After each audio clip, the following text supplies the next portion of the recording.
If you don't like snakes, you should definitely avoid this movie.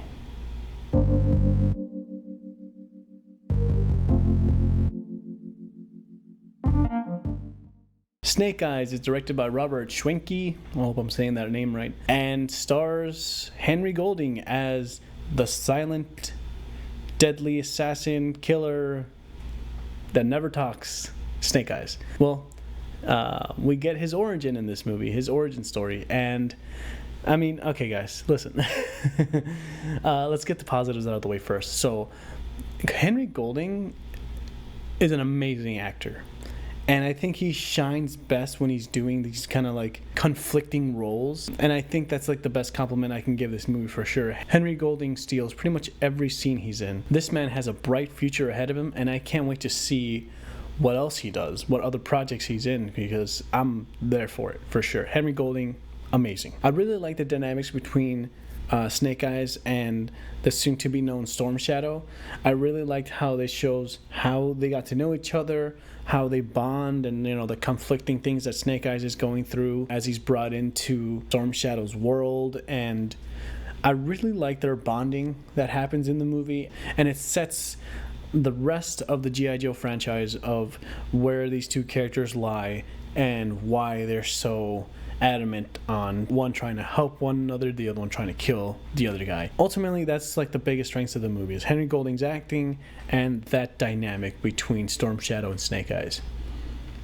Everything else, though, falls pretty much flat.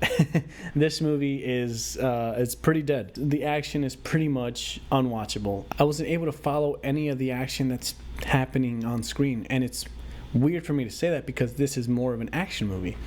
And if this is the action that we're going to get from the G.I. Joe franchise moving forward, I'm not going to be there for it, because I feel like the best strengths of this movie is the character relationships and the character developments is the strong suit of this movie. But the action is just so fast-paced. It has a little bit of that shaky cam, and you can't really follow what's actually happening. There are cool things that happen once you try to slow things down and try to figure it out, but ultimately the action is like the weakest part about this movie. I couldn't follow along with any of it. For the action, it definitely feels more style over substance. It's like watching a Transformers movie.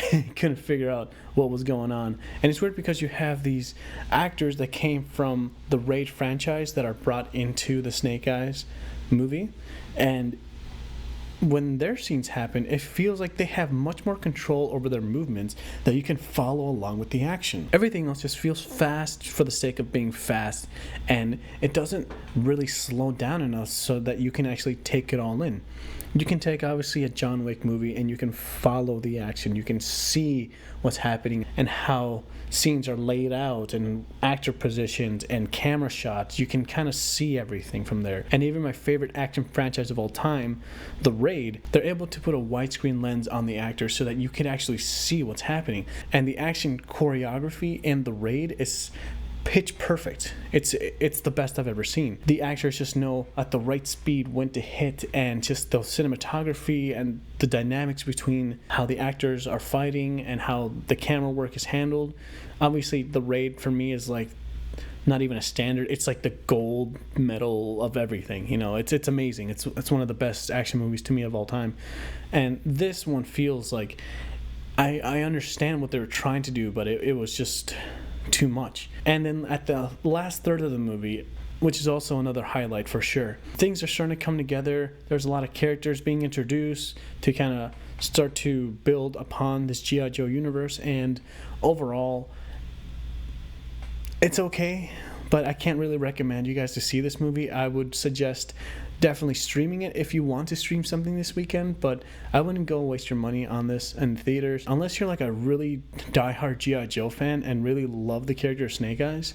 Then definitely go see it. But I still suggest, if you really want to, stream it for sure. But I can't advise you to actually see this movie in the big screen. But let me know what you guys thought. Did the action work for you? Did the character dynamics work between Snake Eyes and Storm Shadow work for you? Are you excited for this new G.I. Joe franchise moving forward? What are your thoughts? Whatever they are, please leave them down in the comments below. Thank you guys for watching. Have a good night.